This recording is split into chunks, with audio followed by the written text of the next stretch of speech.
400 bag urea ખાતર સાથે બે શંકાસ્પદ લોકો મોરબી નજીકથી ઝડપાયા છે. મોરબી ખેતીવાડી અધિકારી દ્વારા રાસાયણિક ખાતરના સેમ્પલ પણ લેવામાં આવ્યા છે અને હળવદના કોઈબા ગામના પાટિયા પાસેથી યુરિયા ખાતર ભરેલો એક આખો ટેમ્પો ઝડપાયો છે. જે યુરિયા ખાતર માટે ખેડૂતો સવારે 5 વાગ્યે લાઈનોમાં ઊભા છે અને એ ખેડૂતોને ખાતર આપવાને બદલે તમે ખાતરના કાળા બજારો કરો છો ને આખા ટેમ્પો ટ્રક ખાતરના ઝડપાઈ ભ્રષ્ટાચારના નામે. ત્યારે ખેડૂતની અંદરથી એ ભાવના જાગે છે કે અમે જે સરકાર, જે તંત્રના હિત માટે અમે જેમને મત આપ્યા હતા, જે પોલીસ અમારી રક્ષણ માટે છે, એ બધા અત્યારે ક્યાં છે? ખેડૂતોને અત્યારે ખરેખર ખાતરની જરૂર છે.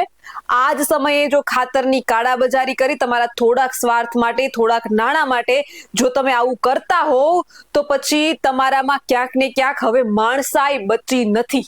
હળવદ પોલીસ મથકે આઈસર ટેમ્પો, કાર અને યુરિયાનો મળીને કુલ 15 લાખનો મુદ્દામાલ કબજે થયો છે. સેમ્પલનો રિપોર્ટ બાદ કાર્યવાહી થશે, આવું ખેતીવાડી અધિકારીએ નિવેદન પણ આપ્યું છે.